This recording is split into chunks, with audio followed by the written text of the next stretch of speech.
क्या हनुमान जी केवल वानर थे या स्वयं भगवान शिव के अंश? क्या उनका जन्म सच में माता अंजनी से हुआ था या उनके जन्म के पीछे छुपा है एक ऐसा रहस्य जो बहुत कम लोग जानते हैं? आज हम जानेंगे हनुमान जी के जन्म की पूरी शास्त्रों पर आधारित और रहस्यमयी कहानी। हनुमान जी की माता अंजनी स्वर्ग की एक अप्सरा थी, पुंजिक स्थला। एक बार उन्होंने एक ऋषि का अपमान कर दिया, जिसके कारण उन्हें श्राप मिला कि वे धरती पर वानर रूप में जन्म लेंगी। लेकिन उस श्राप में ही एक वरदान छुपा था।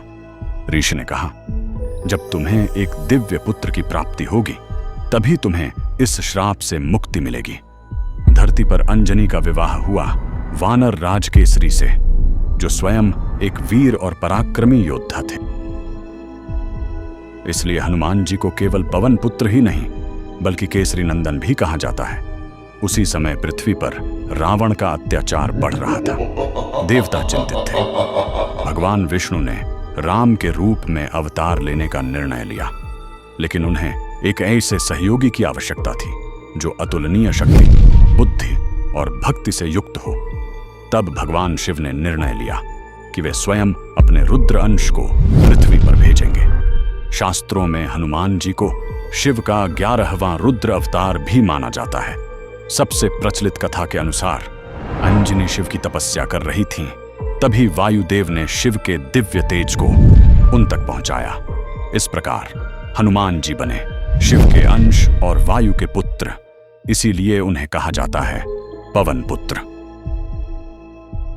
दूसरी कथा के अनुसार अयोध्या में राजा दशरथ के पुत्रिष्ट यज्ञ से प्राप्त खीर का एक अंश वायुदेव के माध्यम से अंजना तक पहुंचा। इससे यह स्पष्ट होता है कि हनुमान जी का जन्म राम जी की कथा से पहले ही जुड़ा हुआ था।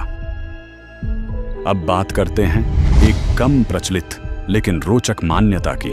कुछ लोक कथाओं और व्याख्याओं में कहा गया है कि वायुदेव ने उस दिव्य ऊर्जा को अंजनी के कान के माध्यम से उनके शरीर में प्रवेश कराया।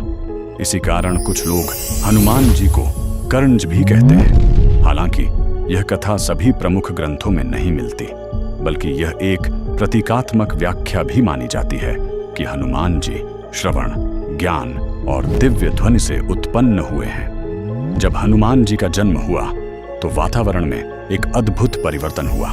आकाश से पुष्प वर्षा हुई, देवताओं ने उनका स्वागत किया और चारों ओर दिव्यता फैल गई। जन्म लेते ही उस बालक में असाधारण तेज था, जैसे स्वयं ऊर्जा का अवतार हो।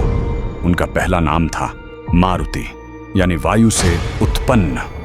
बाद में इंद्र के वज्र से ठोड़ी पर चोट लगने के कारण वे कहलाए हनुमान, और समय के साथ वे बन गए बजरंग बली, संकट मोचन, केसरी नंदन। हनुमान जी का जन्म केवल एक कथा नहीं बल्कि कई दिव्य शक्तियों का संगम है। शिव का अंश, वायु का स्पर्श और भक्ति का आधार। इसीलिए हनुमान जी केवल शक्तिशाली नहीं बल्कि सबसे बड़े भक्त भी हैं।